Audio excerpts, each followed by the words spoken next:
We are back, guys. Another episode of the Cash It Pod. Coming off 6 straight winning weeks. Had a nice little winning weekend. Things are running red hot. Last couple of times we come on here, John, we've had love bets going into the following day. So today is a day we do not have a love bet going into the next day. But we already do have a bet with a massive edge heading into I wish it was a love bet. But it's a massive edge nonetheless. We'll get into that as we break down the card. To those of you guys who tune in weekly, appreciate you guys. Like, subscribe, tell your friends, all that good stuff. If you haven't before, go check out the How to Beat the Bookie website or download the app, How to Beat the Bookie. John, let's dive into it. Been hectic in sports coming up around on the baseball season, but things stay hot in the NBA. Yeah, the main thing right now is finishing NBA strong. We do got baseball on the horizon. We're already starting to touch the broad strokes. We'll get down to the nitty gritty. We'll do a little preview for the guys. We'll do a little podcast, preview the season. But right now it's NBA. We're red hot, same as last year, same as almost every year after the All-Star break. Just get the feel. You just get the feel of the teams, who's going to play that day, who's laying down that day. And right now, like I said, running as hot as we could be. We've had a couple of complaints. Not as many bets as the degenerates would like. Yep. Guys, we don't bet for fun. I don't bet for entertainment. I'll say this every time we come on here. I bet to win money. That's when I bet. A couple of nights ago, Golden State was at Memphis. Was that Saturday night? I want to say that was Saturday night. Yeah, Saturday. That game opened. Grizzlies a 4.5-point favorite. Everything said the side was Golden State at 4.5. It was a wrong number, but they still weren't the side. If you've been following me, if you had to beat the bookie member, I've literally used the expression in the previews: if it ain't broke, don't fix it. Bet Golden State at home, bet against them on the road. They've now lost 11 straight. Anyway, getting back to that game, knowing that was the side, I know that line was going to move. Nope. That line went from Golden State, a 4.5-point dog on the opener, to a 2-point favorite at tip-off. Enormous move, huge move. I didn't like them in the game. I couldn't bet Memphis either in this spot because the number was wrong. There was no way I was going to bet on the Warriors. 10 straight road losses, just not getting it done after telling you day after day after day, bet against them on the road, bet against them on the road. The number was wrong. But then it went a little too far to Golden State, the favorite. But take that as a game that you bet and you didn't lose. Send gun is out also. Okay. Even tonight with what you just said. It's like I think it was in the Trump book. The best deal, some of the best deals you make are the deals you walk away from. Same thing in gambling. You walk away from a loser, stay with us. So we stayed away from that loser. Yesterday, there was a card. All I saw was a real edge on the Heat. We laid 8 in the morning. That game went to 10. We were on the right side. Irving's in. Let's bet. Breaking news that Kyrie will be playing tonight. It was already announced that Luke is going to be out. Morant is not going to return tonight, although he can. And then Jaren Jackson Jr. is still waiting for info on him. But hadn't had a bet today. Like John said, there was some members. So stop crying. Now you got to bet. Yeah, there you go. Always got to wait for the edge, guys. Always got to wait for the edge. And that can be day before, like we have with the bet going into tomorrow, or that can be up until game time with, last-second scratches, last-minute line movement. All depends on when that opens up. Guys, again, one more time, we just said it. We bet to make money. We don't bet for entertainment so we can sit by the TV and yell and scream like Barstool or something. I'm betting so I can put money in my pocket. That's what I want to do for you. Wait till we have an edge. As soon as we get the info that Kyrie's going to be in, again, you guys are going to see this. We're shooting this Monday night. Now it's 6:27. Holy shit, they just upgraded fucking Ja Morant to questionable for tonight. Whoa. Wouldn't that be a kick in the ass? All right, so you guys out there, just wait for us. We'll get that information out to you. Well, obviously, you'll know it by tomorrow. We're shooting this Monday night, and this is what it's all about, guys, information. The line was pretty solid, what we saw early in the day. We get the info that Kyrie's going to play. We want to jump on that. Double backing on us now. We're just getting a message that Ja Morant has been upgraded to questionable, where there was no chance of him playing tonight. He was going to look to play as early as Wednesday. So we'll wait and see what happens on this info. Obviously, you'll know about it. But again, this is why we wait for info. It's all about information. Sometimes we got it early in the morning. We can jump ahead of a line. Yesterday, we were looking at the Miami Heat game. We went to betting the Heat -8 in the morning. That game went to 10. Losing pretty much, what would you say, 44 minutes, 45 minutes of the game. We were recovering, but we get there at the end. That's the edge was at 8. That's why I hate when guys ask me, well, it's 10 now. Would you lay it at 10? No, I lay. Why do I even have to answer that question? I laid it at 8. It's like tomorrow's game. We're going to talk about we laid the Pelicans at 7. If you had to beat the bookie member, you know that. You got a VIP message. We laid Pelicans -7. That game right now is 10 already.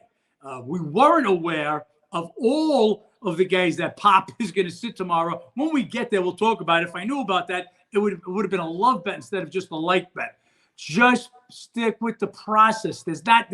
You're not going to get bet every morning. Sometimes it's going to be in the morning. Sometimes it's going to be the night before. Sometimes it's going to be the afternoon before, 36 hours before. And then sometimes it might be as soon as they release the lineups, which is usually about an hour before tip-off. Stick with us. No betting blindly. Everything's got to have an edge. Every bet we make has a reason. Even the games that lose, we do lose games. But there's a reason what we're on them for. We saw a spot the other night with the Pacers going into the second half with Philly. I believe Philly was shooting ridiculous, 63% or something in the first half.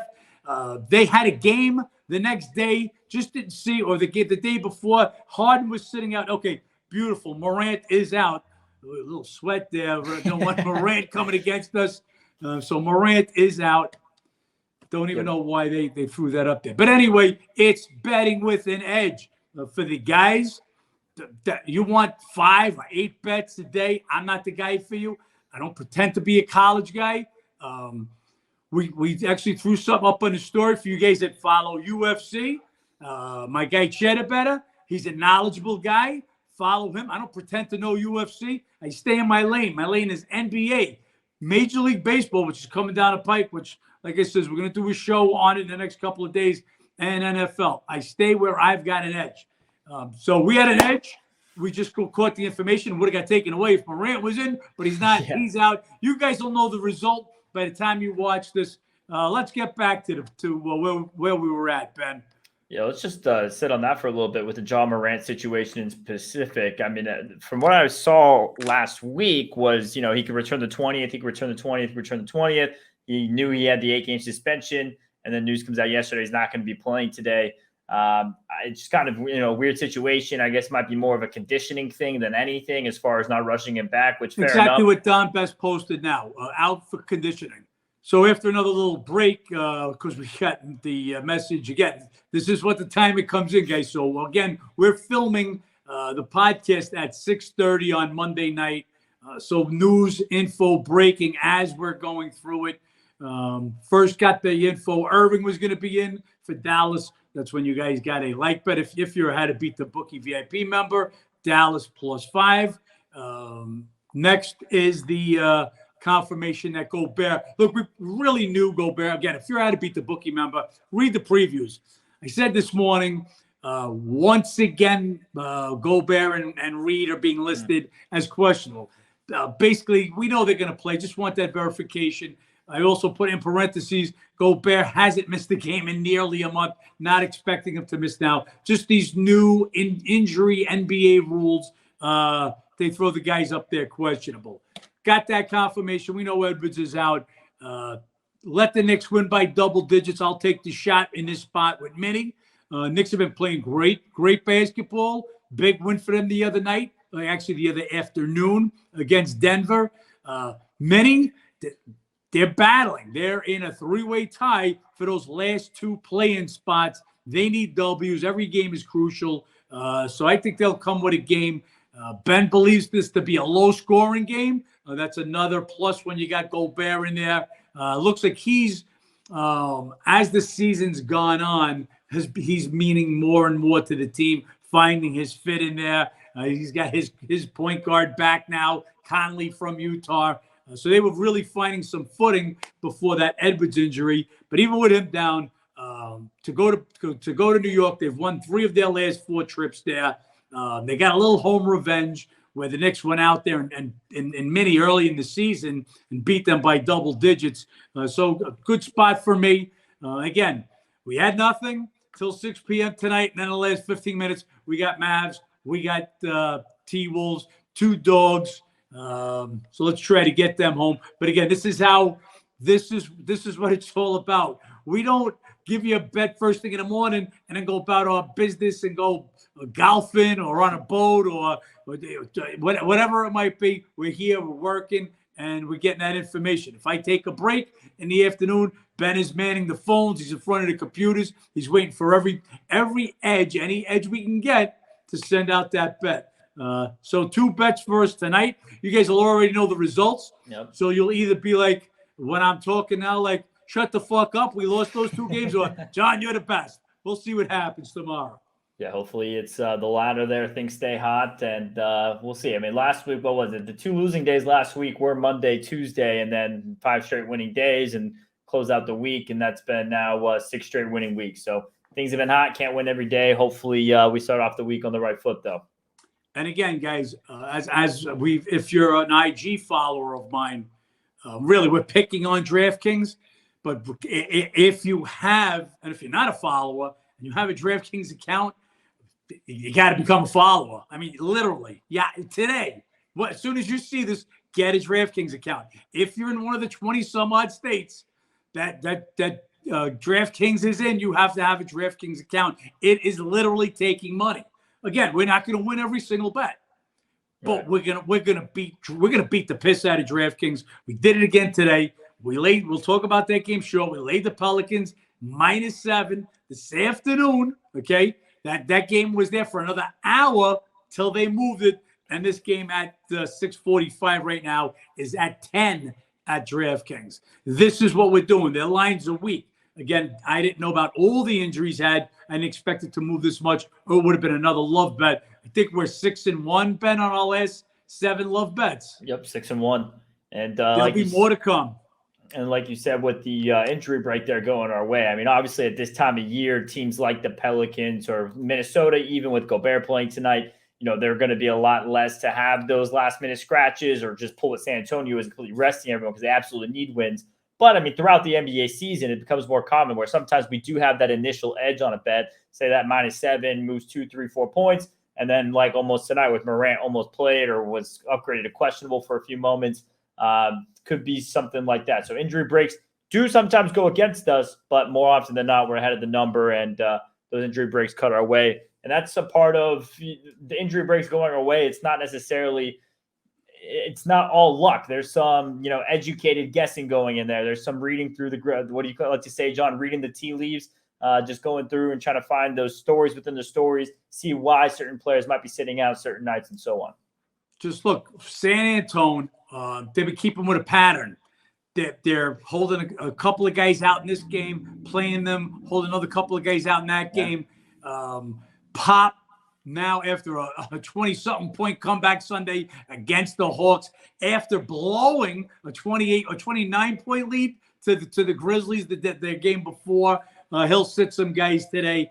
This is, like it says, you've got to get that feel. You've got to know get an idea when they're going to sit guys. That's why the Pistons, the Spurs, the Rockets, who have been doing a good job covering though lately, that I'll say, and then the Hornets who haven't. Tough to bet those teams. What they're playing for lottery balls right now.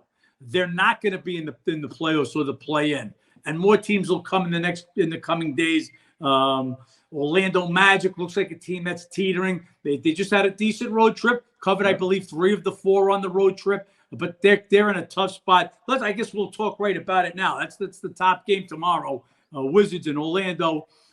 Tough spot for Orlando. Come back home off the West Coast trip. 4th game in 6 nights. They were in LA for 2 of those games, so it wasn't constant travel. But this is a coast-to-coast trip. from LA to Orlando, Florida. Wizards have been off 2 days. Wizards need W's. They're in that same category. They're right now, I believe, a game and a half behind the Bulls. Need every game is a big game. This would have been an automatic close your eyes bet already. But Kuzma's going to be out. Porzingis missed the last game. We bet against the Wizards in the game. Porzingis was out. We bet Sacramento. Sac crushed them. So Porzingis back. Kuzma out. Orlando, tough spot for them. Wizards absolutely own them. They've beaten them 7 straight. They've buried them twice this year. At Orlando by 19, home by 20. It's Wizards and nobody in this one, Ben. Yeah, I agree completely. Wizards and nobody. Obviously would like having Kuzma in there at this time, but the spot alone, especially with everything. If you look at the Wizards' schedule the rest of the way out, they, like you said, there are 1.5 games back in Chicago. They're tied with Indiana right now, so they're still on that cusp of maybe getting that 10th seed if things play out. They have 4 must-win games on this schedule on the back end. The 2 games with Orlando, which, like you said, they own, winning the last 7. They get 1 with San Antonio and 1 with Houston.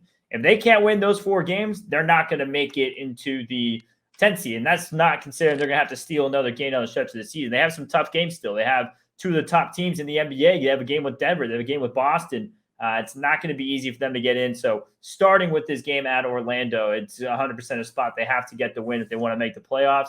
And we'll see where that goes. Granted, they have not been playing well. 2-7 their last 9, both wins coming against the Pistons. So they haven't really been playing well, but they have taken care of those games that were must-win games, both against Detroit, another situation like that against Orlando.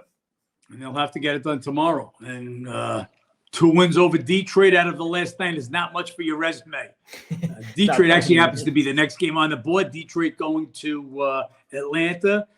Detroit actually gave us a little scare yesterday. Yep. They had a big third quarter. We bet the Miami Heat, like I said, -8 yesterday. Yesterday being Sunday. Had a 5-point halftime lead. Things looked okay. Pistons come out, owned the third quarter, had us buried, but they're the Pistons. Yeah, they're that bad. They're the worst team in the NBA. Hardly nobody playing left on the team. More guys are going to sit out. They got Bagley back for Sunday's game, but they lost Doran, and he won't play tomorrow either. So we call it a depleted Detroit squad. They'll be depleted again. Only thing is they're going to go to Atlanta. Trae Young was questionable going into yesterday. Again, I'm going to say Sunday because, again, this is Monday we're filming. Trae Young was questionable going into Sunday's game against San Antonio. He wound up playing, but he stunk the joint up. Terrible shooting, 5 or 6 turnovers off the top of my head. Played a terrible game. Only played for 29 minutes in a game that they lost. Hawks had a tremendous lead and blew that game to San Antonio. You can't do that. They're trailing Miami Heat by 2.5 games at that point yesterday for the Southeast Division. Guys, remember, if you win a division, you're an automatic top 4 seed. You get a home court that first round. So that's huge because who's ever going to win the Southeast Division will get that. Whoever doesn't, it looks like it's going to be Miami. But if it's Miami or Atlanta, whoever doesn't, whatever spot you're in, 8th spot, now what could be worse for Hawks if they continue losing 9th spot, they're in trouble. So not only is Trae Young, I'm going to call Trae questionable for tomorrow because he did not look good and only playing 29 minutes Sunday. But DeJounte Murray also an illness, and he's actually listed questionable already. So before you run out, Detroit's like, if we're the bullies, we could just keep picking on Detroit and bet against them. Just hold it up right now. The numbers out there is 12.5. But if you don't have a starting backcourt of Trae and DeJounte, you're not going to want to have Atlanta in that spot. It's Atlanta or nobody. There's nothing could make me bet Detroit. 15 can't make me bet Detroit right now. 15 and Murray and Young being out could make me bet Detroit. But it's got to be an outlandish number for me to want to be on them. So Atlanta or nobody, but again, stay tuned and we'll catch up on the injuries. Yeah, this is a game I'll just watch for a live line, maybe a halftime line with Atlanta. We'll see how they look, see who's in the lineup, see if Murray or Trae Young or in are both out. Maybe they're both out. This Atlanta team is still deeper and better if they're both out than this Pistons team. That's how just disappointed this Pistons team is at this point in the season. It really is a terrible product. We'll see who shows It's not up. an NBA product. It's just really not. And we'll see who's actually playing when the game tips off tomorrow. But depending on how it goes, I mean, this Pistons team has been giving teams a little bit of a fight early on. And I don't know if that's teams kind of just overlooking it, not showing up, not taking pregame as serious because the Pistons team is that bad. But they're 1-14 their last 15. So in a lot of these games, they've had leads. They've had double-digit leads. Hasn't mattered. We saw that against Miami. We saw that against Denver. Maybe just wait off to see the best price you can get with Atlanta and a live line in this game. They've lost 14 of 15 games, Detroit, but they've actually covered 6 of those games. So 6-9, not good, obviously, but not as bad as losing 14 of 15. They've played 3 times this year, with Atlanta winning all 3. They played early in the season at Detroit. Atlanta won both of those games, and then Atlanta won at home. So they've beaten 3 games, one time at home by 25, once on the road by 24, the other time at Detroit by 5. Again, Atlanta are nobody, but you got to make sure you got a healthy backcourt for Atlanta tomorrow. Yeah, this next game, John, Cavs at Brooklyn, first game of a 2-game set. Cleveland, I mean, a few days ago, they were a bit closer in the standings. Now to Brooklyn, have a little bit more separation from the Nets. This is just a tough spot, I think, to bet Brooklyn on the first game of this 2-game set. I would lean to Cavs in this first game. And then if that pans out, would lean a little bit to the Nets in the second go-around of it. Have to see how it shapes up. But Cavs coming off the big win against the Wizards. That was on Friday. They've had a couple of days off now. They're 6-2 their last 8, but just 4-4 against the spread. And then you have this Nets team. They're coming off the loss to the Nuggets. That was home in Brooklyn on Sunday. A little bit extra rest there for Cleveland. Now, Nets have done well in the matchup. They've won 6 of the last 7 meetings. But you got to take all these Nets historic stats with a grain of salt. 6 of the last 7 meetings with Kevin Durant, Kyrie Irving, James Harden for some of those games. We have yet to see this matchup with the newly reformed Nets. And also, I mean, this Cavs team is pretty much a new team this year as well. They started to make that jump last season, but you bring in Donovan Mitchell, one of the top guards in the league, that takes you to a new level. So kind of have to take those history, the matchup trends, 6 of the last 7, throw it out the window a little bit. We'll lean Cavs here in game 1. Gotta know if Jared Allen's going to be back. He's missed that. I believe it's the last 4 games now for the Cavs. He's big for them. For Brooklyn, Dorian Finney-Smith, he's questionable coming up. Nets, they went on that road trip and played real good basketball, and then they fall down. They collapse in the second half at OKC. We actually had the Nets in that game. They collapse in the second half, get beat by OKC, come back home, and then get smacked around twice, and then get the last time being against Denver, but they get beat by Sacramento and Denver. So 3 straight losses for them. Nets, they need W's because they don't want to fall into that play-in area also. For Cleveland's kind of in the middle of nowhere. They're in the 4 spot right now. Still with a 2.5-game lead over the Knicks for that 4 spot. And that's where you want to stay. Remember, top 4 teams, they're going to be the home court advantage. So right now, Cleveland wants that home court in that 4-5 matchup, which would be against the Knicks. 2.5-game lead, but they're 7 games back of Milwaukee. They're not catching Milwaukee for the division. So as long as they stay above the Knicks, so maybe a little bit more urgency for the Nets. Got to see about Jared Allen. As Ben said, Nets have the series history. Different Nets team now, but they're going to be a little more hungry after 3 straight losses. Don't like the way they're playing. Cavs, been a great home team.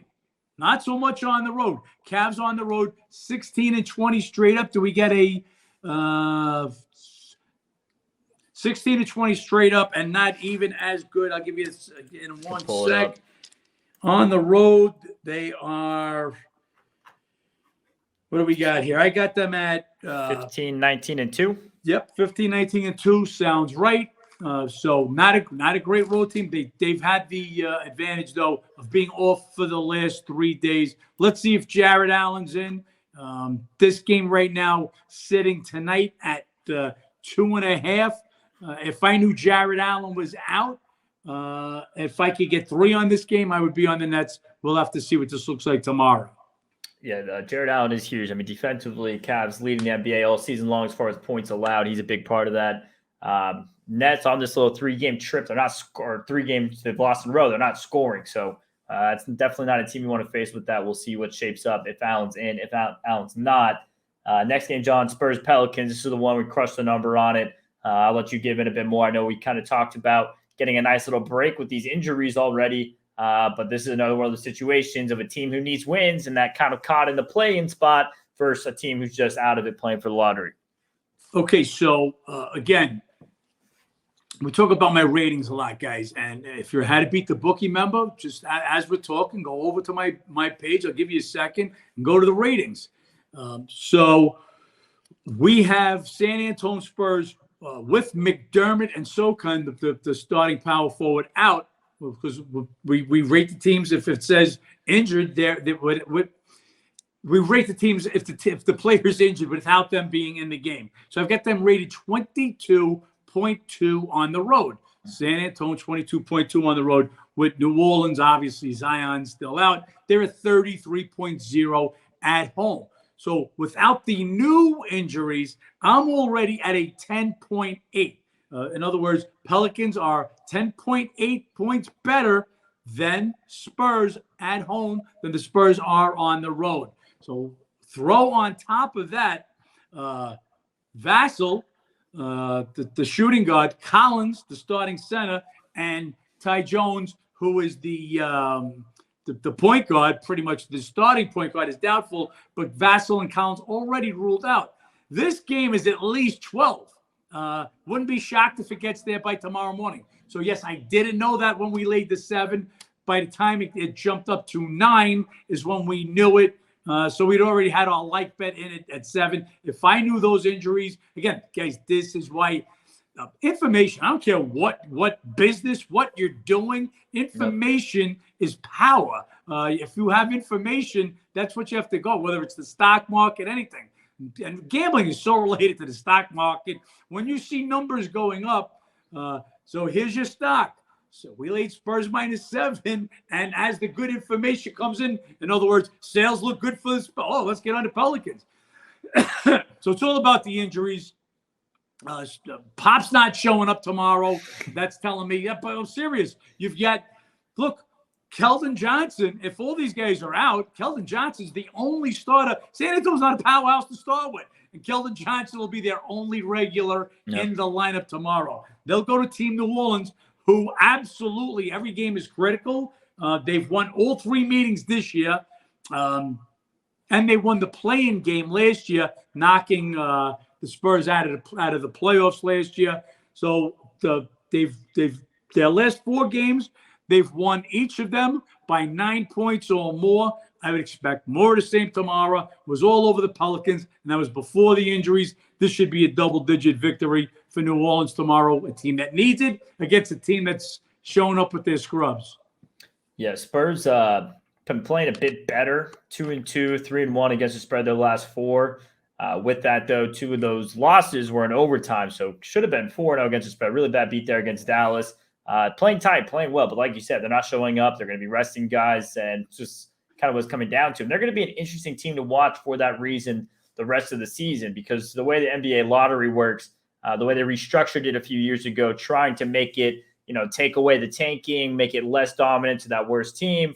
It's the 3 worst teams get the same likelihood of probability as far as coming out with that number 1 pick. So right now they are 3 games worse than the Hornets, who would be that 4th team. But they picked up 2 of these games in the last 4 days. So they have to stay basically worse than the Hornets here down the stretch of the season as far as that goes, specifically with the lottery. And then you add in all the reasons the Pelicans have. I mean, those teams there in that race there for the West, Pelicans, Minnesota, the Lakers, and Utah, they're all going to kind of be in there. And those are all teams who are kind of trending upwards here this last week or so. Been playing pretty well. And just another bet, like we mentioned earlier with the news of Gobert, another bet on Minnesota. Got to keep on watching those teams down the stretch here.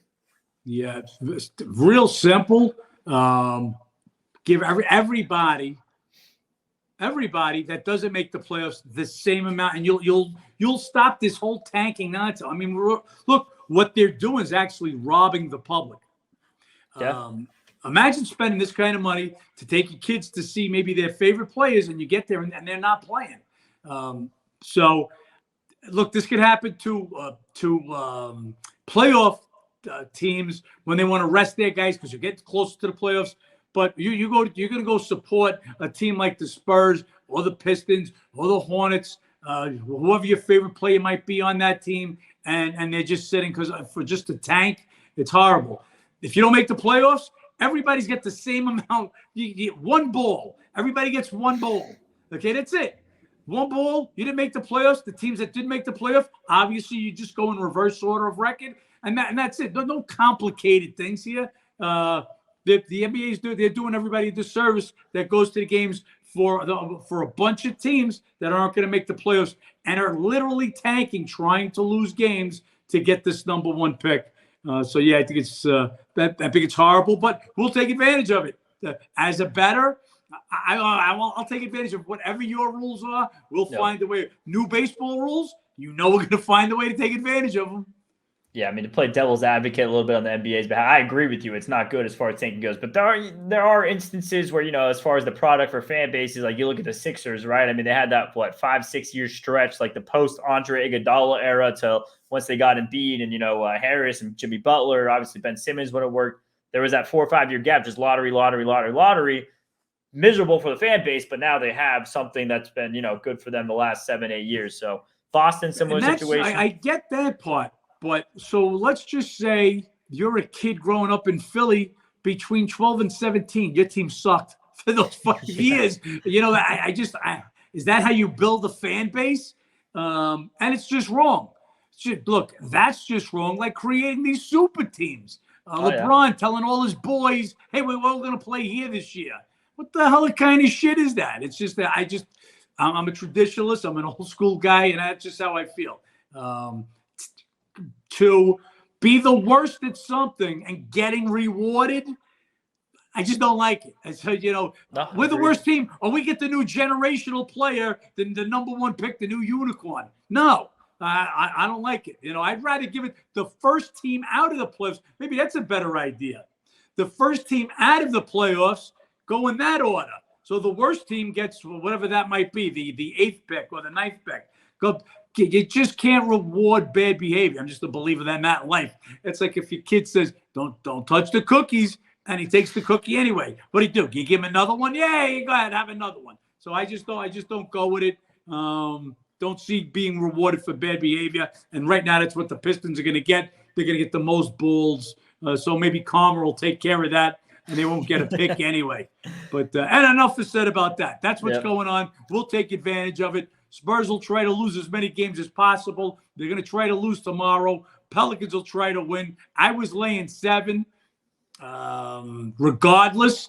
But now it's an even better bet. Like I said, I wouldn't be shocked if that game goes off a dozen. While we got you, like I said, you'll already know. We sent out Timberwolves +9. That game now down to 8 at DraftKings and a couple other sports books.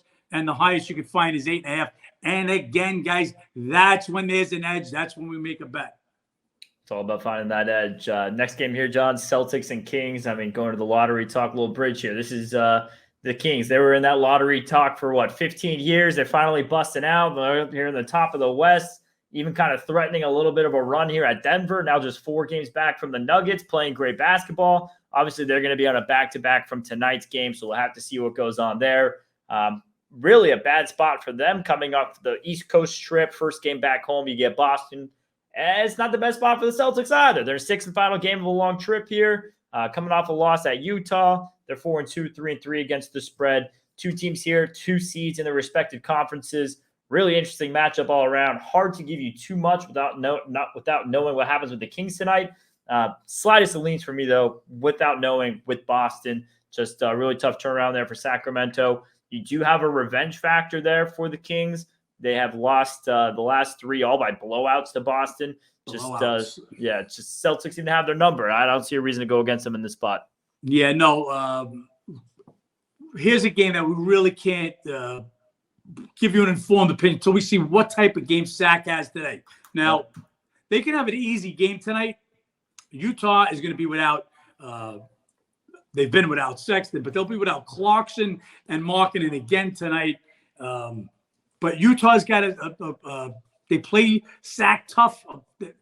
Sac's won their 2 games this year 2 meetings this year by a combined 3 points. Before that, Jazz had won 8 prior meetings. So Jazz could shock Sacramento tonight as Sacramento comes in and is looking ahead to Boston. So we've got to see how that game gets played out. As Ben said, as we said, Boston the last 3 times have literally beat down Sacramento. They had a 53-point beat in the last year at home. They beat them by 18 this year at home. Beat them by 29 at Sacramento last year. Pretty much owned the team. And Boston, I believe, has got to come in really mad. They lost the game at Utah that they just cannot lose. That game allowed Philly to tie them now for best record in the East, in the Atlantic Conference. And Philly can actually take a half-game lead tonight if they beat Chicago, which they should. They've beaten them 12 out of the last 13 meetings. So Boston could find themselves in second place in the Atlantic Division for the first time basically all year. It is the final game of a 6-game, 11-day road trip for Boston, but they've been off 2 days since that loss in Utah. So you can look at it like that's 2 days to stew. Like, hey, when are we going to get our shit together? And they got to get it together quick. Also, Robert Williams, questionable to come back. They said it over the weekend that he could be back as soon as tomorrow. We'll see if he comes back again. Let's look at Sacramento tonight. Let's see if it's a tough game played. Do they come off another W? They've been great. Got the best road record now, or second best road record in the NBA, best record in the Western Division of any Western Conference team. I still don't put them up there with the top echelon of teams, but they're starting to. Look, Sabonis he's a walking triple-double. Fox gives you another great player, makes the big shots. Not scared to take the big shots. I was just going to say, but speaking of that, Fox and the big shots, most impressive stat, I think, of any, Sacramento Kings players. Fox leads the NBA in clutch points this year, and it's not even close. Not even close. He has 70 points up on the next guy as far as clutch points down the stretch in the fourth quarter. So that's part of having that good team, is a shot maker down the stretch. Like you said, he's down the shots. Stretch. Who's going to make those big shots? Who wants to make those big shots? And Fox is definitely taking that role. All playing their role real good. Uter, another guy, need to see if he's playing tonight. He missed the last game, questionable tonight. Will that carry over tomorrow? So, again, injuries are part of it. How tough a game will Sacramento have? They're in a tough spot. Like I said, this is from an East Coast back to West Coast trip. So tomorrow's going to be back-to-back and 5th and 7 on a return home from again, all the way East Coast games, even in Brooklyn. Real tough spot for Sacramento. Boston needs a win. They've buried them the last few times. If Sac has any kind of tough game tonight, this would be Boston or nobody for me. Yeah, I agree with you on Boston or nobody. Celtics, like you said, 2.5 games back, of Milwaukee, tied right there with Philly as of now. I mean, by tomorrow, could be up half probably if Sixers get the win tonight. But they're right there with Milwaukee. With that, there'd still be 2.5 back of them. After this game with Sacramento, they have 3 gimmies. They get Indiana, San Antonio, and Washington. That's considering Indiana, no Halliburton, 3 gimmies. And then they get Milwaukee. So this 5-game stretch here, leading up to that 5th game at Milwaukee, they could maybe position themselves to be in a spot to tie Milwaukee for that top spot, and then they would have the season edge if they were to take that. So very interesting next 5-game stretch here for the Celtics leading into that. Last game on the card, John, Thunder at the Clippers. OKC, they've been playing pretty good basketball, 7-2 their last 9. There was that slight stretch there after the All-Star break. They were sitting Shai Gilgeous a lot. Wasn't sure if they were exactly going for it. But now coming in down the stretch of the season, looks like they are going for it. This is a game. Matchup history is fascinating. The home team has won each of the last 9 meetings. I think it's Clippers have won the last 7 in LA. Thunder 6-1 against the spread the last 7 meetings, though. Obviously, you have the Shai Gilgeous history. He used to play for the Clippers, traded to OKC for that Paul George trade. So a lot of history here with these two teams. My lean to this game would be OKC or nobody, like the way they're playing. They're the 3rd best against the spread road team in the NBA. Clippers been playing well lately as well, 5-1 their last 6. Just Thunder playing them to the number. They play most teams to the number, and 3rd best on the road, playing for something a bit more here. Now, Clippers aren't necessarily in comfortable waters, but OKC still trying to get that berth in. Yeah. they played a 2-game set in Oklahoma City early in the year. OKC winning both of them. Clippers will have that back in their mind. Don't worry about it. Nope. Like as you said, Clippers have won. They've actually won the last 8 times they were the home team. One of those games was in the bubble. So in LA, 7 straight. Clippers have beaten them. Look, Clippers had one bad game in their last 5, and that's when Kawhi didn't play, and they let Orlando beat them. Kawhi will be back. They'll be in full force tomorrow with the day off. I got to go against you on this one. Would be Clippers or nobody for me. Not that I'm laying this number. If it was to get a little cheaper, I might be interested. But like I said, a little double revenge from getting swept in OKC earlier this year. Clippers right now, half game behind the Suns. So as much as important as these games is for OKC, OKC right now in the 8th spot, just a half game above the 3-way tie going into tonight of Minnesota, Lakers, and the Jazz. So OKC there, but Clippers, they want to catch Phoenix for that 4 spot. That 4-5 matchup, what a great matchup, especially think about if Durant's back and healthy by then. Literally could be the 2 best teams in the West as the 4 and the 5 seed going at it. If Durant's at full, and I just like where the Clippers are going. Kicking myself in the ass yesterday. That's the one bet I missed. Should have been on the Clippers.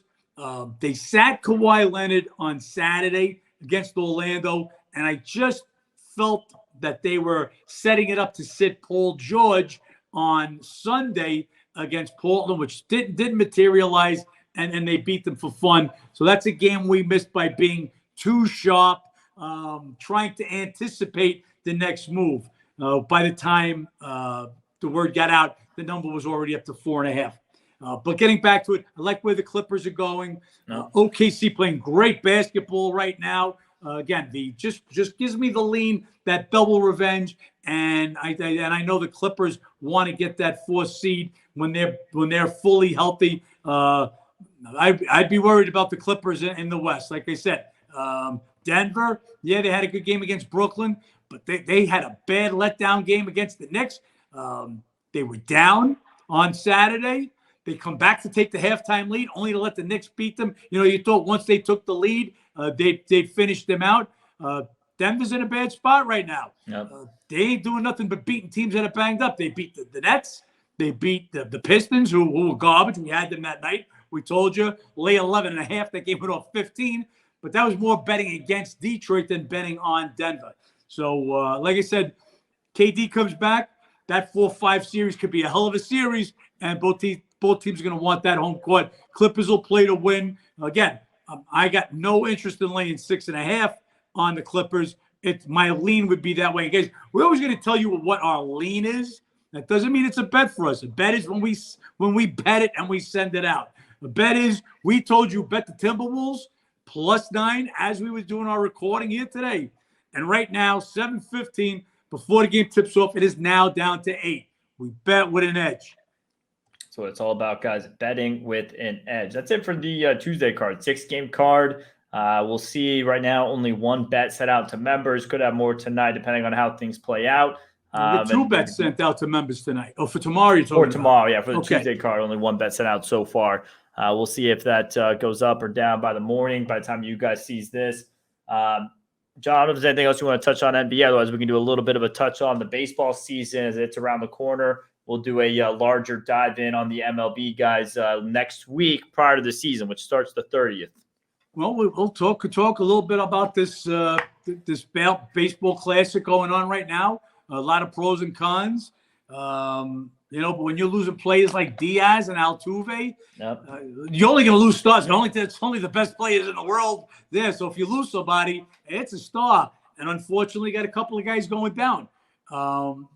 If I was their manager, just getting info. Uter is out tonight, as we were talking about the Sacramento. That info just coming in. So he's going to be out tonight. He'll be questionable again then for tomorrow's game against the Celtics.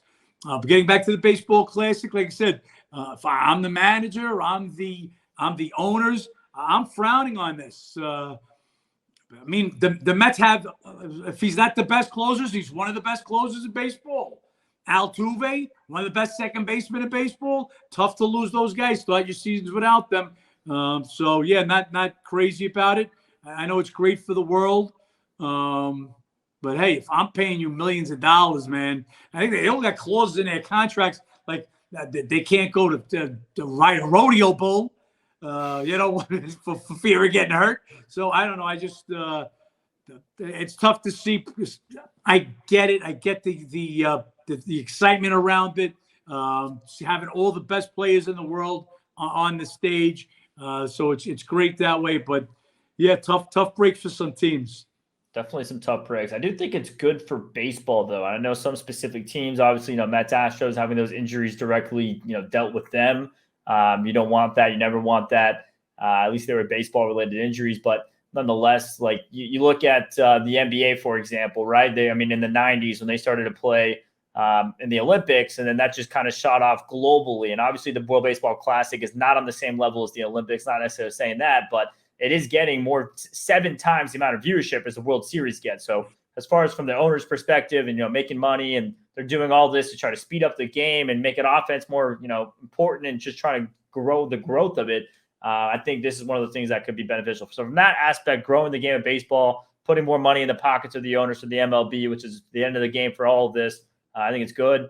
I will say, if in the championship game, if it is Japan, USA, and Ohtani comes out in relief, like you said, the teams do have rules. They told him he's not allowed to pitch again after he pitched. I think it was the 16th he pitched last because they wanted him to be good to go the 24th. He was flirting that maybe he'd come out in relief. I would love to see Ohtani out of relief, catch a 1-2-3 of Mookie Betts, Mike Trout, and Paul Goldschmidt. I think that in itself would be good for the sport. How does anybody get past those 3 in a row? Really, that's like Ruth Gehrig. That's going back. That's tough. So yeah, that's we'll see how that transpires. Yep. First, I got to get past Mexico, so we'll see if that happens.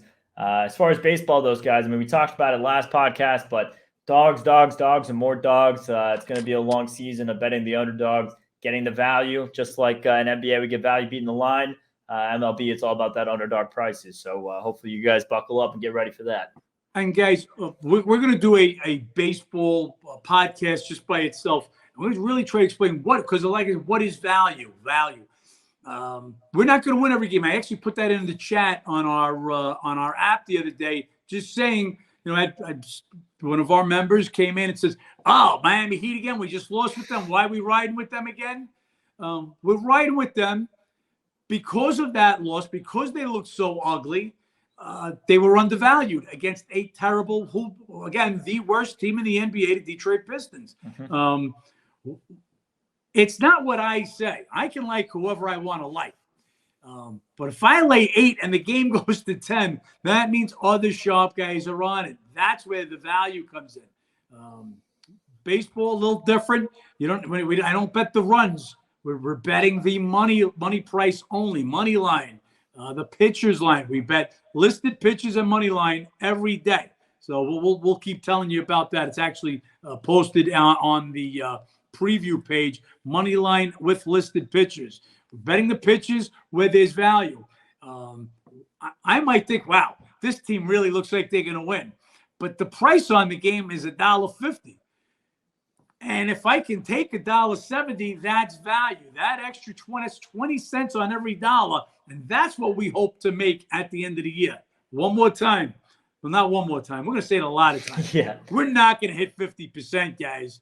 We're going to bet dogs 90% of the time.